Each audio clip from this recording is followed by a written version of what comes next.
Hello students, good morning. तो आज lecture 3 में हम कंटिन्यू करते हैं हमारा चैप्टर, जिसमें हम बात कर रहे हैं आज इरिगेशन मेथड से, है ना। तो इरिगेशन यानी कि क्या, तो जो हमने sowing, then manure and fertiliser, इसके बाद जो मेथड आती है वो है इरिगेशन। इरिगेशन यानी कि सिंचाई करना, पानी देना। जो हमने हम जो क्रॉप्स उगाने वाले हैं उसको क्या देना है, पानी देना है, क्योंकि उसको पानी की ज़रूरत होती है। हम सभी लिविंग ऑर्गेनिजम्स जो हैं उसको पानी की बहुत ही ज़रूरत होती है ना। आप सभी पीते हो पानी, मैं भी पीती हूँ। तो इसी तरह प्लांट्स को भी पानी चाहिए ग्रोथ के लिए। तो all living beings need water to live. Water is important for proper growth and development. जो हमने बात की अभी, water is absorbed by the plant's root along with water minerals and fertilizers are also absorbed. Plant contains nearly 90% of water. Look guys, what it said. जो plants के roots होते हैं वो पानी को एब्जॉर्ब करते हैं सॉइल में से। आप सभी को पता है, सभी जानते हैं, आपके जो प्लांट्स होते हैं उसके रूट कहाँ पर होते हैं, सॉइल के अंदर होते हैं, डीप में होते हैं। तो वो सॉइल में से पानी लेता है, एब्जॉर्ब करता है, और पानी के साथ साथ वो काफ़ी सारे पानी में मेल्ट हुए होंगे वो न्यूट्रिएंट्स, फर्टिलाइजर्स, वो भी वो लेता है, एब्जॉर्ब करता है। Water is essential because germination of seed does not take place under dry condition. अब सीड जो है वो ग्रो नहीं हो पाएगा जबकि वो ड्राई होगा। सीड को पानी मिलना चाहिए, पानी अगर उसको मिलेगा तो वो ग्रो होगा। Nutrients dissolved in water are transported to each part of the plants. अब जो वो पानी लेगा उसके साथ साथ उसमें जो मेल्ट हुए होंगे वो फर्टिलाइजर्स, वो भी रूट्स में से एब्जॉर्ब होके हमारा जो प्लांट्स है उसके सारे पार्ट्स में पहुंच जाएगा। Water also protects the crop from both Frost and hot air currents ना। मतलब वो गर्मी और ठंडी से भी प्लांट्स को बचाता है। मतलब प्लांट्स के अंदर जो पानी हो टेम्परेचर मेंटेन भी करता है।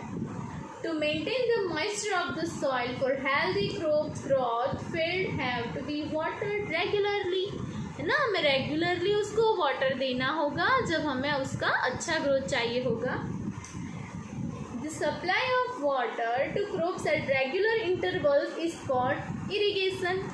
हम जो रेगुलर इंटरवल्स में हम जो उसको पानी देके उसको हम क्या बोलते हैं, irrigation method. The time and frequency of irrigation varies from the crop to crop.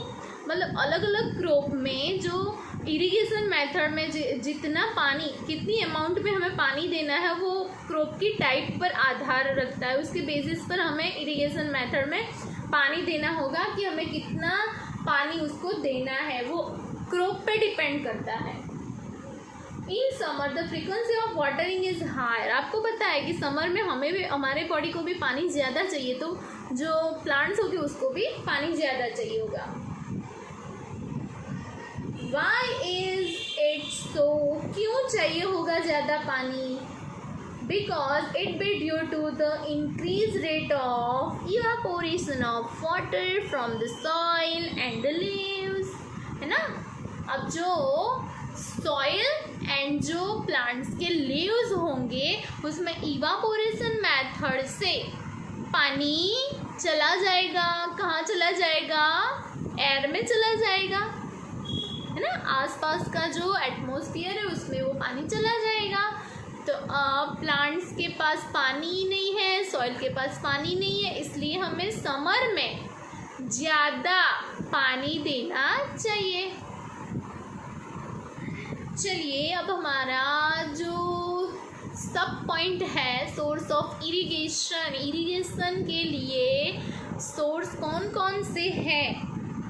तो उसमें है wells, tubewells, ponds, lakes, rivers, dams and canals. You all know these things, so I can't explain.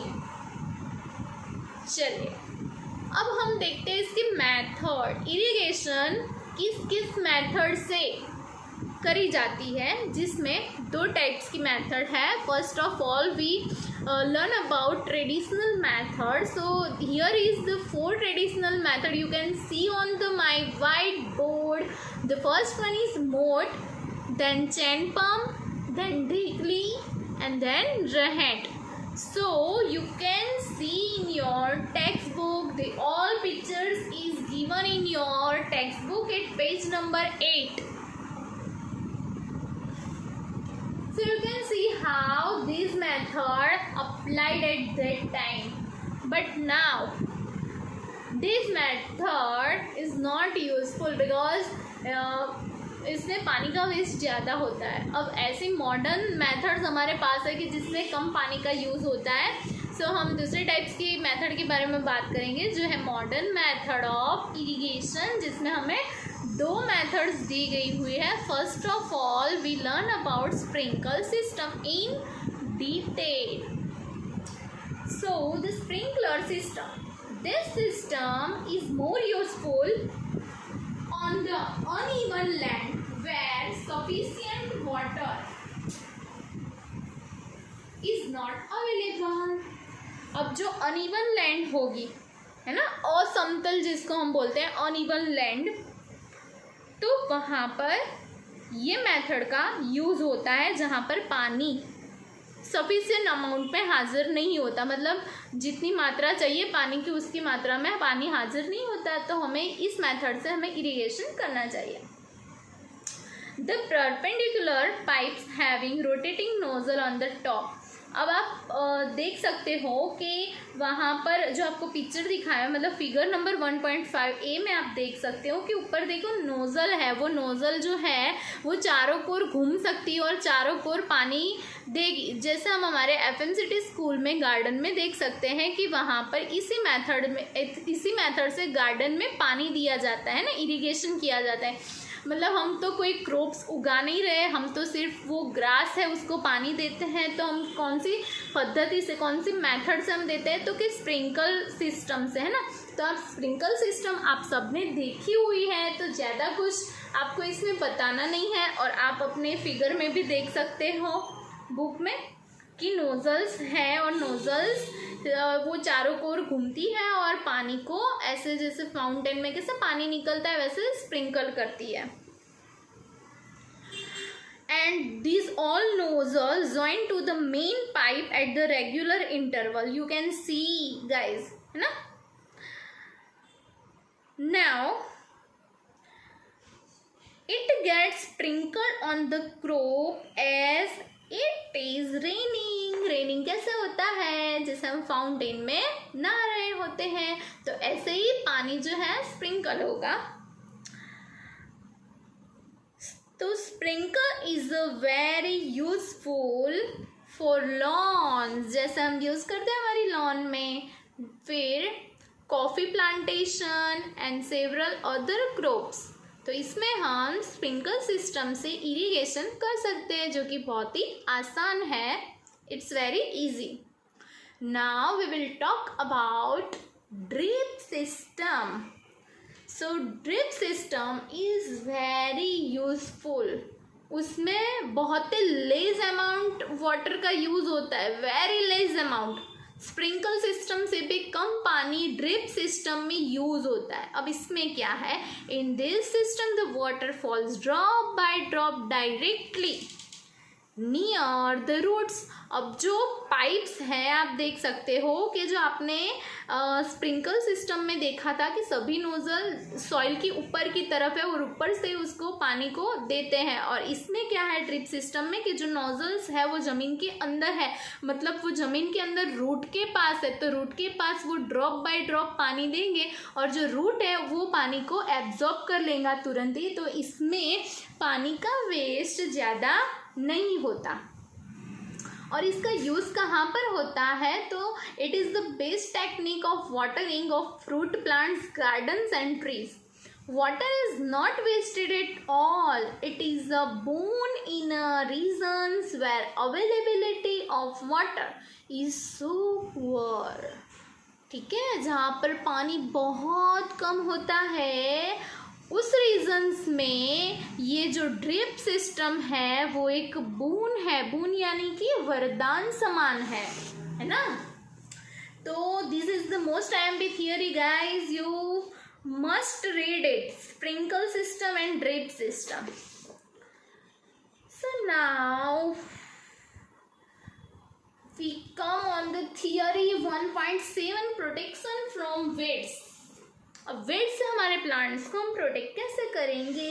अब हमारी 2-3 ही method बाकी हैं, protection from weeds, harvesting and storage. So बहुत ही लंबा हो जाएगा लेक्चर। अब ये जो 3 मेथड्स बाकी है, 3 स्टेप जो हमारे बाकी है वो हम देखेंगे नेक्स्ट लेक्चर में। गाइस अभी लॉकडाउन है और आप सबको घर बैठे पढ़ाई करनी है और मैं आपकी न्यू टीचर हूँ। वैसे एफएमसीटी के लिए मैं न्यू नहीं हूँ, बट आपके लिए मैं न्यू हूँ, मतलब मैं फ़र्स्ट टाइम आपके क्लास में साइंस ले रही हूँ। तो होप कि आपको मेरे साथ पढ़ने में बहुत ही मज़ा आ रहा है, और मज़ा तो वीडियो में नहीं आता, मैं भी जानती हूँ और आपको भी पता है। ये तो लाइव पढ़ने में ज़्यादा मज़ा आता है, बट अभी कर क्या सकते हैं, अभी आपको पढ़ना ही होगा इस तरह से, है ना।